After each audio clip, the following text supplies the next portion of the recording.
Bienvenidos a la clase de toxicología de los alimentos perteneciente a la unidad número 7.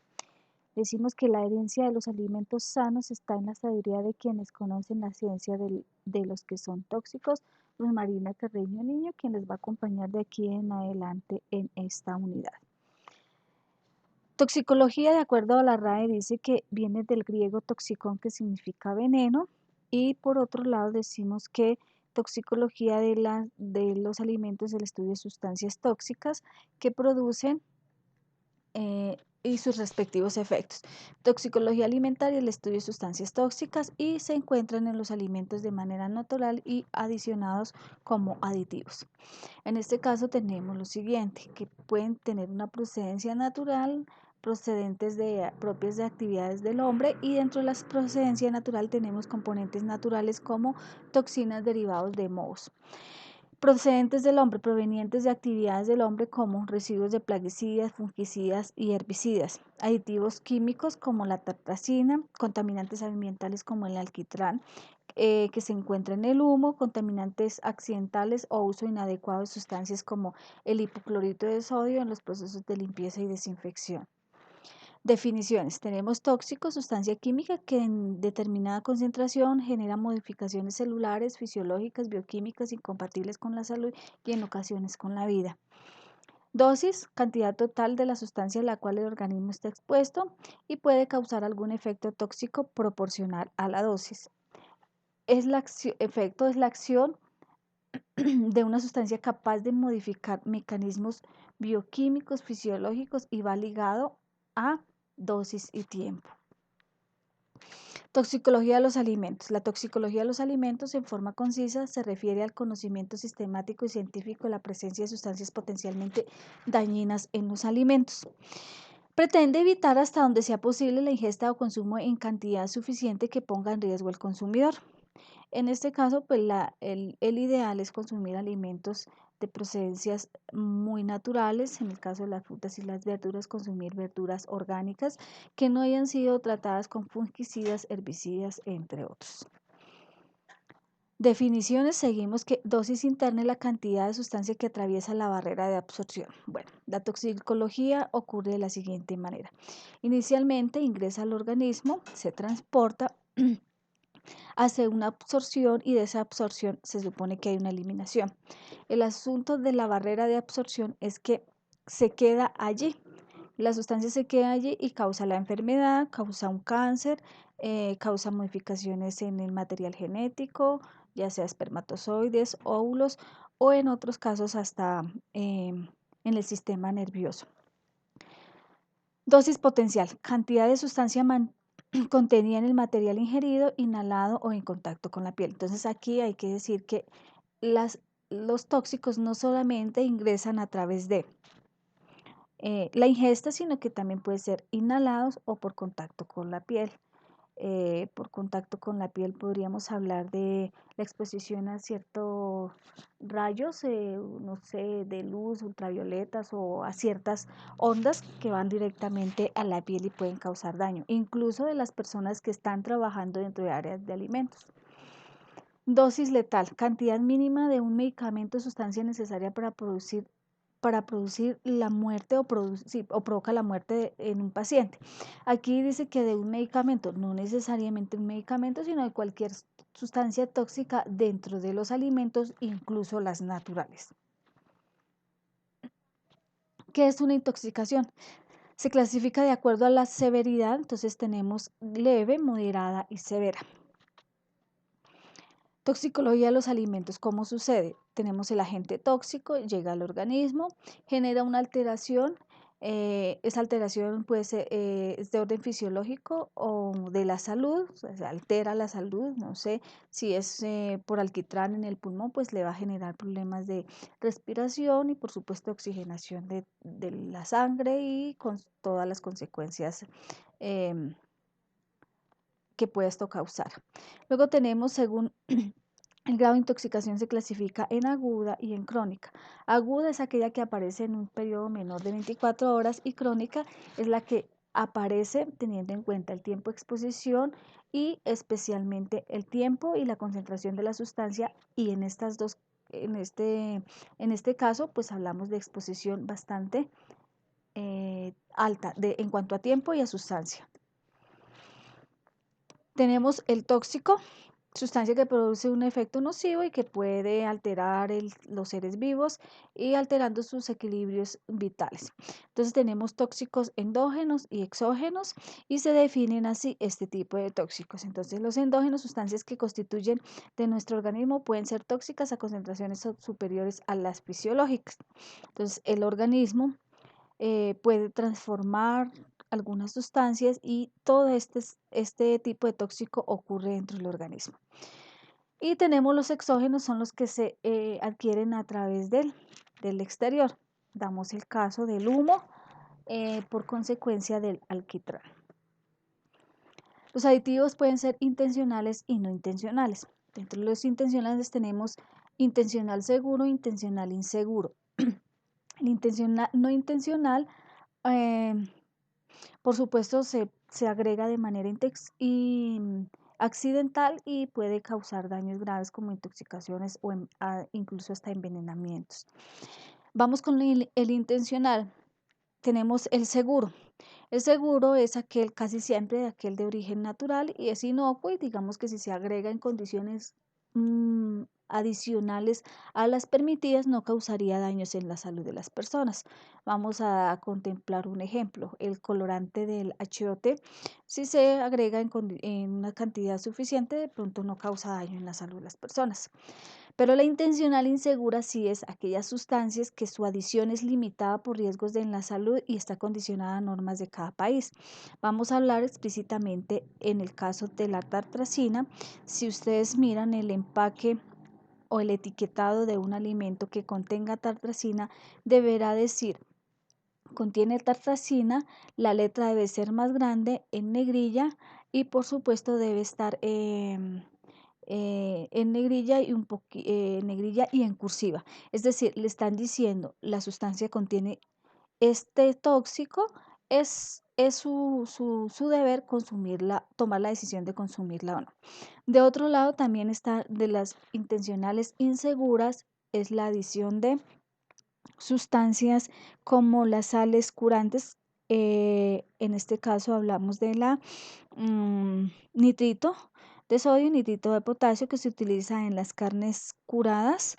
Estas producen cáncer, producen una sustancia que se llama nitrosamina y digamos que estudios lo dicen que producen cáncer. La Organización Mundial de la Salud lo ha reconocido y por eso debe estar limitada a los riesgos, la adición debe estar limitada de acuerdo a los riesgos en la salud que están demostrados a través de la ciencia y están condicionadas a las normas de cada país. Recordemos que inicialmente el referente grande es el Códice Alimentarios y cada país toma esta norma y la hace cumplir en su país. Sustancias adicionadas intencionalmente son sustancias que se vuelven parte de un producto alimenticio y son agregadas a este durante su procesamiento o producción. Estos no comportan ningún riesgo de toxicidad en la dosis de las condiciones de empleo previstas por la reglamentación según la FAO y el Códice Alimentario. Aquí es importante que cuando se agrega una sustancia o un aditivo, el aditivo debe tener una función específica. Dentro de esas funciones específicas, función tecnológica específica. Ejemplo, si se utiliza como espesante, que sea como espesante. Se utiliza como colorantes para resaltar el color natural del producto, no para enmascarar la deficiencia en la materia prima. ¿Cuáles son las condiciones de un aditivo? Para que un aditivo funcione. 1. Debe ser inocuo, no debe dañar la calidad nutricional del alimento y adicional a eso, no se debe utilizar con el objetivo de enmascarar deficiencias de materia prima. Aquí vamos a nombrar algunos aditivos de los más utilizados y nuevamente debe tener una función tecnológica específica. Entonces aquí en este caso los colorantes, sustancias o compuesto químico o natural o sintético que tiene la propiedad de dar color o resaltar el color de un alimento. Los antioxidantes son pocos y se emplean para evitar la oxidación de lípidos prolongados de forma útil para prolongar la vida útil de los alimentos. En este caso también va acompañado del tipo de empaque. Ejemplo, las grasas están envasadas, especialmente eh, las margarinas van envasadas en recipientes con empaques brillantes, y esto con el objetivo de no permitir el ingreso de la luz, y la luz, por supuesto, oxida la grasa y hace que ésta se dañe rápidamente. Sin embargo, también se colocan las sustancias como antioxidantes. Tenemos los edulcorantes, tienen la capacidad de dar sabor dulce. En este caso tenemos los edulcorantes naturales y los artificiales. Los naturales tenemos la miel, ya los procesados tenemos el azúcar, la panela, y tenemos los edulcorantes sintéticos, aquellos que no hacen aporte calórico, pero sí dan el sabor dulce. Los conservadores o conservantes son sustancias químicas con la intención de aumentar la vida útil del producto y evitar el crecimiento de microorganismos, especialmente mohos y levaduras. Dentro de esos conservantes tenemos benzoatos y sorbatos de potasio. Los benzoatos se encuentran naturalmente en arándanos, ciruela, clavo y canela. El pH óptimo para tener actividad microbiana. Bueno, aquí nos dan unos ejemplos de algunos colorantes que se aplican en los alimentos. Propianatos, por ejemplo,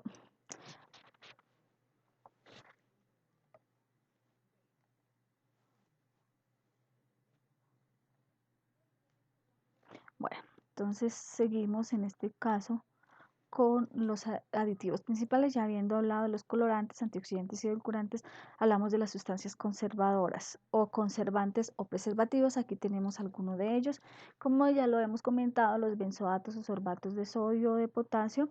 Entonces se encuentran naturalmente en arándanos, ciruelas, clavo y canela.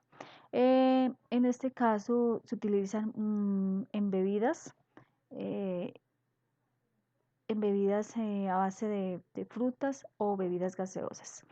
Tenemos los parabenos, que son inhibidores del Clostridium, del botulidium, que son más activos contra las levaduras, hongos y menos efectivas con bacterias gram negativas.